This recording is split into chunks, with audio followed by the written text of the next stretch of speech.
ya, seperti Utsman bin Affan, Abdurrahman bin Auf, ya, para pengusaha-pengusaha sukses, kaya. Mereka orang zuhud yang memandang kecil harta benda dunia. Nah, ini yang indah ajaran Islam. Umat seperti inilah Pak kemudian yang bangkit, menaklukkan Eropa, menaklukkan Asia Tengah sampai ke negeri kita. Karena yang datang ke sini manusia-manusia seperti ini, manusia yang mereka kaya datang ke sini. Bukan mereka mau cari untung ke Indonesia ini. Salah itu buku sejarah. Islam disebarkan oleh para pedagang. Ya, nggak benar. Ada pedagang yang menyebarkan Islam, tapi yang utama menyebarkan Islam di Indonesia ini para ulama. Memang mereka datang ke negeri kita mau menyebarkan Islam, mau mengislamkan negeri kita. Ya, saya kira inilah kalau kita mau bangkit, ya, bagaimana kita membuat, ya, kembali kepada ini. Semangat-semangat zaman awal ketika umat Islam, umat yang menaklukkan dunia, umat yang disegani oleh orang lain. Bahkan ada katanya di dalam perang Mu'tah, saya belum cek. Katanya umat Islam waktu itu sudah bisa membuat pedang yang lentur. Sedangkan Romawi pedangnya kaku, jadi kayak pedang musuh. Berarti canggih, betul itu. Kemarin ada mahasiswa saya biasa paper, umat Islam itu pedangnya sudah bisa, bisa melengkung. Berarti teknologi yang luar biasa. Ya, Rasulullah di situ ini, ya, bagaimana mendidik umatnya, sahabat-sahabat beliau untuk menguasai sains dan teknologi. Sehingga sekali demikian, ya, kita pada awalnya kita bagaimana hijrah yang kemudian mampu membangun sebuah peradaban Islam, peradaban yang disegani. Dalam waktu yang singkat, hanya berapa tahun saja, 711 Islam sudah menaklukkan Eropa, menaklukkan selama 800 tahun. Jadi kalau kita sekarang mau kembali, salah orang kemudian. Kalau umatnya mau bangkit, ada yang bilang kita harus menguasai politik. Politik perlu, tapi ini bukan jalan kebangkitan. Ada yang bilang enggak, kita harus menguasai sains dan teknologi. Bukan. Karena orang-orang yang haus ilmu, haus pengorbanan, yang dekat dengan Allah, yuhibbuhum wa yuhibbunahu, adillatin 'alal mu'minin, 'izzatin 'alal kafirin. Inilah kaum yang bangkit. Karena inilah yang akan cepat. Kalau soal sains dan teknologi itu sebentar aja. Sebentar untuk menguasai sains, enggak sulit. Mengalahkan Amerika dalam teknologi itu tidak sulit. Saya ada teman saya bikin disertasi dokter bidang alih teknologi. Baru dia cerita, bukan kita yang nggak bisa alih teknologi. Karena kita ini yang bodoh. Dia teliti berapa departemen. Ternyata kita dibodohi oleh Amerika, Jepang, Korea, segala macam. Teknologinya nggak dikasih. Cina, teknologi rumput laut dan sebagainya, enggak. Bukan kita ini masih terlalu mudah untuk disuang. Ya, jadi kalau mau alih teknologi, kita tanya pakar-pakar kita yang pandai. Minggu yang lalu saya panel dengan Pak Ilham Habibie di Makassar. Saya katakan sama beliau, kalau Pak Ilham Habibie ini mau belajar tafsir, insya Allah dalam 3 tahun lebih hebat dari Quraisy. Dulu itu pintarnya luar biasa kayak bapaknya. Nah, kalau belajar tafsir, belajar cepat. Hanya karena konsep ilmunya belum nyambung ke situ. Ya, akhirnya nggak merasa pesawat aja udah sekarang bisnis. Sekarang ini saya tanya, Bapak sana kadernya di mana? Nah, kita perlu orang-orang unggul. Karena yang direkrut Rasulullah dulu orang-orang hebat. Di masa jahiliyah hebat, di masa Islam menjadi hebat. Nah, itulah sabda Rasulullah SAW. An-nasu kama'adinil dhahab wal fiddah, kata Rasulullah.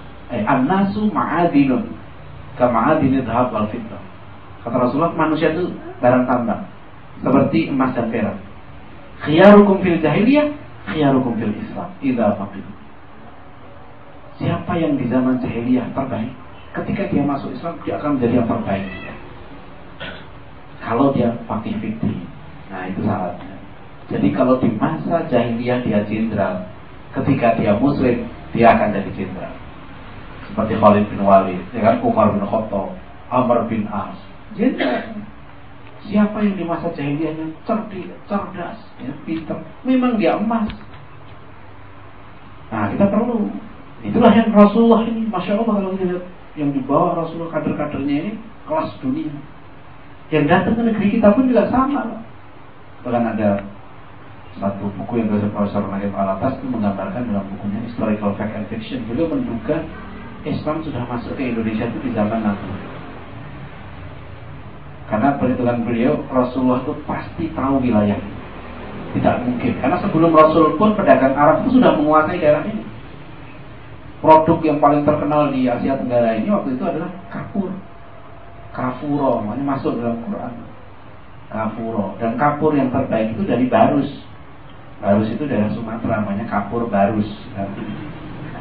Itu istilah yang populer. Kafur itu dari kafir, itu makanya terpengaruh bahasa Inggris dari situ. Ya, kata kafir itu kan menutup. Ya. Kafur, karena dulu kafur ini kamfer, dia untuk menutup bau, untuk mengawetkan mayat supaya mayat tidak bau itu dulu dengan kafur ini. Bukan kafur tulis, bukan.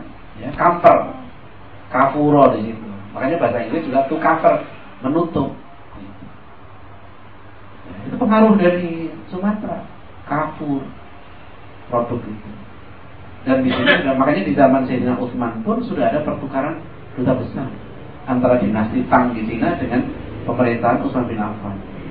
Karena daerah Indonesia ini itu sudah menjadi pedagang biasa, orang-orang Arab dulu luar biasa. Ya, mereka sudah menguasai Rasulullah itu dan orang-orang pasti tidak mungkin tidak tahu daerah ini. Ya, tidak mungkin. Sudah karena beliau seorang negarawan. Dan daerah ini daerah penting. Makanya nanti ada yang menduga memang yang masuk awal zaman Utsman bin Affan. Tapi kalau dari hikayat Raja Pasai dan sebagainya, ada kemungkinan besar. Ini kan karena memang riwayat sejarah itu tidak bisa dipastikan, kita hanya menganalisis saja. Ada kemungkinan karena Islam begitu kuat. Negeri yang seluas ini, selebar ini, seheterogen pulaunya ribuan, bisa disatukan dalam satu agama dan satu bahasa, dan tanpa kehadiran tentara. Jadi yang datang ke sini itu para ulama. Jadi para pendakwah Islam ini bukan, maka mereka kalau Profesor Alatas itu menyebut bukan preacher, mereka missionary. Kalau preacher itu sekedar pendakwah, ya, berceramah. Tapi kalau mereka datang ke sini, memang mereka niatnya sudah tetap di sini, kemudian mau berdakwah di sini dan mengubah agama orang sini menjadi Muslim. Inilah yang sekarang menjadi kita. Semangat ini yang sekarang saya lihat justru dimiliki oleh orang-orang Kristen misionaris. Mereka yang kalau mereka KKR itu kebangkitan rohani itu doa-doa yang baik. Mereka itu kalau punya emasnya dilepas, punya motornya dikasih. Jadi militan sekali. Di catatan saya terakhir saya tulis bangga menjadi Kristen radikal. Saya nemukan buku di Gramedia kemarin. Ternyata orang Kristen itu bangga, Pak. Menyebut dirinya radikal. Radikal dalam ibadah, radikal dalam misi, radikal dalam semacam infak derma, ya. Radikal. Jadi mereka bangga, kami. Nah inilah yang dulu, ya, bangsa-bangsa seperti masuk bangsa Muslim sangat disegani karena semangatnya begitu. Nah kalau sudah semangat dakwah ini melemah, ini bangsa ini mau mati. Ya, akhirnya datang orang lain justru merusak. Demikian sekalian, mudah-mudahan ada manfaatnya. Assalamualaikum warahmatullahi wabarakatuh.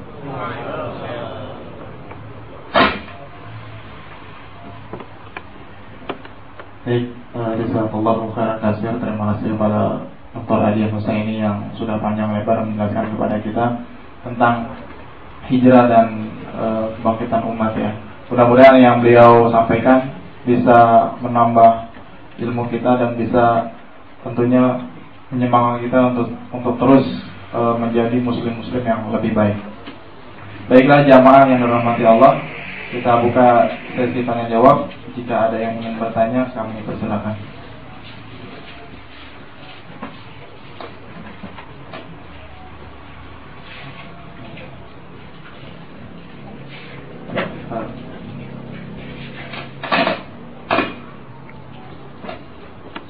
Assalamualaikum warahmatullahi wabarakatuh. Menyikapi kondisi umat Islam di Indonesia, khususnya di daerah kita ini